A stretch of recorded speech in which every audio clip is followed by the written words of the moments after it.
L'objectif principal de ce cours est d'acquérir un langage professionnel, langage que vous rencontrerez sur vos lieux de stage et que vous partagerez avec l'ensemble des professionnels de la santé.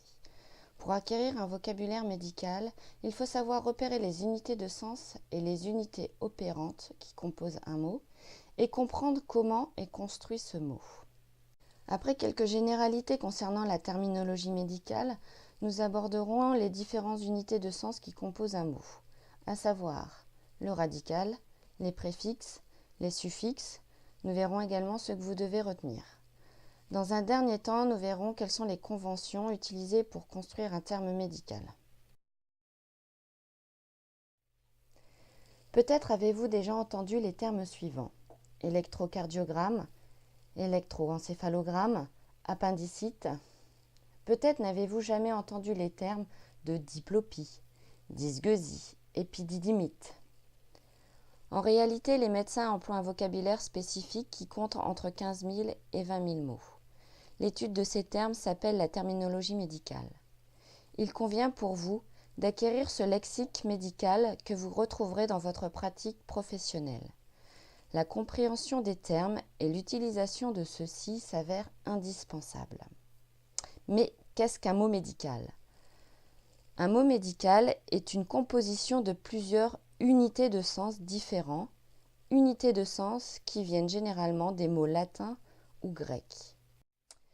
Mais que sont les unités de sens d'un mot ? Il s'agit tout simplement de la subdivision du mot en éléments simples. Donc, le radical, les préfixes et les suffixes qui composent un mot sont des unités de sens. En effet, chaque radical a un sens, comme chaque préfixe et comme chaque suffixe. Nous allons revenir sur chaque unité de sens. Tout d'abord, le radical. Qu'est-ce qu'un radical ? Je fais appel ici à vos souvenirs de français. Le radical est la partie centrale du mot, c'est-à-dire tout ce qui reste après avoir ôté les groupes de lettres à la fin du mot qui indiquent son nombre, son genre ou son cas. Le radical est l'élément commun qui permet de former tous les mots de la famille et qui contient donc le sens principal. Le sens du radical peut être modifié par un préfixe ou par un suffixe. Prenons deux exemples. Tout d'abord, l'hépatite. Ce mot peut être divisé en deux unités de sens, hépate d'un côté et ite. Hépate est ici le radical et signifie le foie. Ite est un suffixe qui signifie inflammation. Donc hépatite, c'est une inflammation du foie. L'autre exemple, hypoderme. Hypoderme peut être divisé en deux unités de sens. D'un côté hypo, de l'autre derme. Derme est ici le radical et signifie peau. Hypo est quant à lui un préfixe qui signifie sous. Donc hypoderme signifie sous la peau. Passons maintenant au préfixe. Le préfixe est placé avant le radical et modifie le sens initial du mot. Prenons quelques exemples que vous allez rencontrer couramment. A ou en, qui signifie absence de, manque de ou carence de. Je vous ai mis deux exemples ici. L'anurie, qui constitue une absence d'urine, et l'asthénie, une absence de force, une absence de vigueur. Anti, qui veut dire contre ou lutter contre, comme antibiotique, donc qui lutte contre des agents biologiques, ou anti-inflammatoire, donc qui lutte contre la réaction inflammatoire. Auto, qui signifie de soi-même, comme par exemple autolyse, lyse étant le radical de destruction. Donc autolyse, c'est se détruire soi-même, ce qui signifie en termes médicaux un suicide. Anté veut dire quant à lui en avant, comme antécédent, c'est-à-dire les faits ou les circonstances antérieures à la maladie. Bio est le préfixe signifiant relation avec la vie. Donc l'exemple qui me vient naturellement est la biologie, donc la science des êtres vivants. Donc voici quelques préfixes que vous devez retenir. Donc nous avons déjà vu hypo, qui peut signifier peu, mais également sous ou en dessous. Hyper, son contraire, qui veut dire trop, au-dessus d'une norme par exemple. A ou en, qui signifie l'absence de, une carence. 10. 10 signifie que la fonction que vous observez est anormale, comme un dysfonctionnement. Poly, qui veut dire beaucoup, mais également souvent, souvent par rapport à une norme. Tachy, qui veut dire rapide, et son contraire, brady, qui veut dire lent. Passons maintenant au suffixe. Le suffixe est placé après le radical du mot. Mais attention, il peut être également placé après le préfixe pour former un nouveau mot. D'une manière générale, le suffixe indique une action ou un état. En début de cours, quand je vous ai parlé des objectifs, je vous ai parlé de l'unité opérante. Mais qu'est-ce qu'une unité opérante ? L'unité opérante est la dernière unité de sens du mot. Elle contient la fonctionnalité du mot médical. Par exemple, elle va désigner une maladie, un traitement, une exploration médicale qui peut être radiologique ou autre. Elle permet surtout de classer les mots médicaux entre eux. Comme vous l'avez deviné, l'unité opérante d'un mot est souvent un suffixe. Voici quelques exemples de suffixes que vous allez rencontrer régulièrement.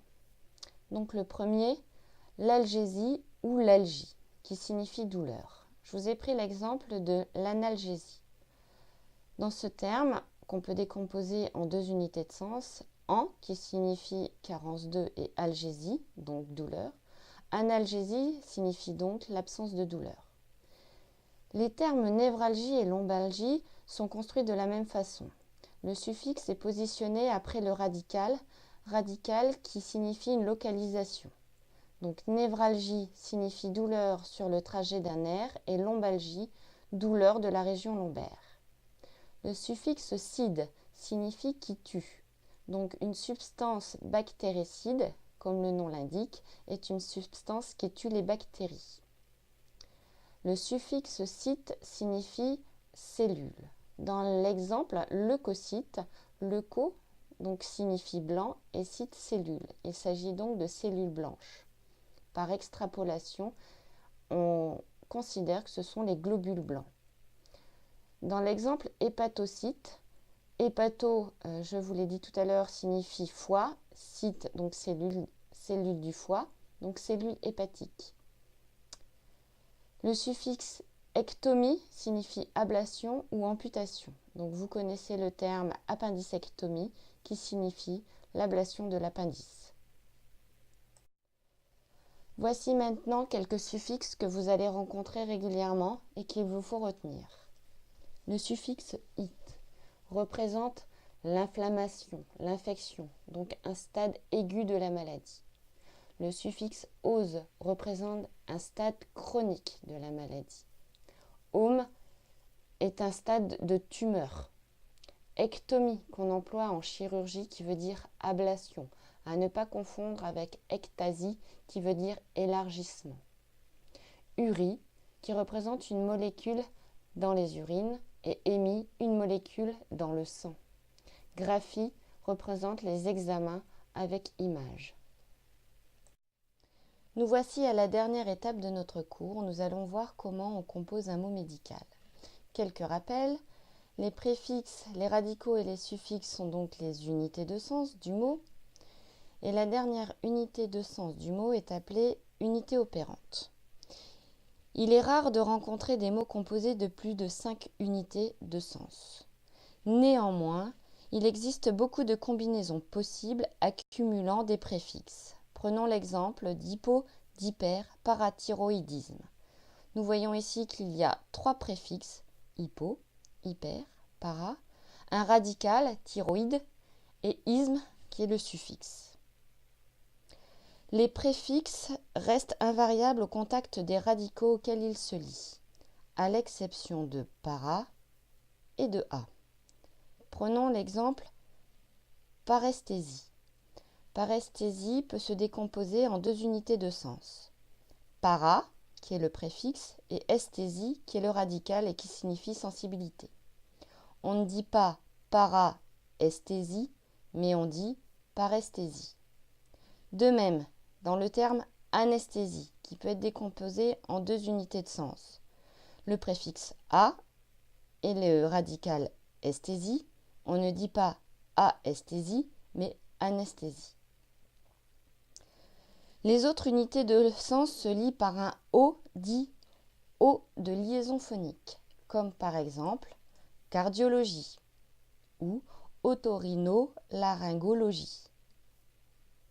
Toutefois, ce O est supprimé lorsque l'unité opérante, c'est-à-dire ce qui termine le mot, commence par une voyelle.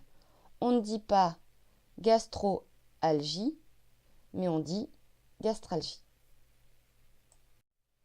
Voici d'autres exemples où l'unité opérante commence par une voyelle. Donc nous avons vu le suffixe algie qui veut dire douleur, donc gastralgie, une douleur de l'estomac. Ectomie qui veut dire ablation, donc une colectomie, c'est-à-dire l'ablation d'une partie du côlon.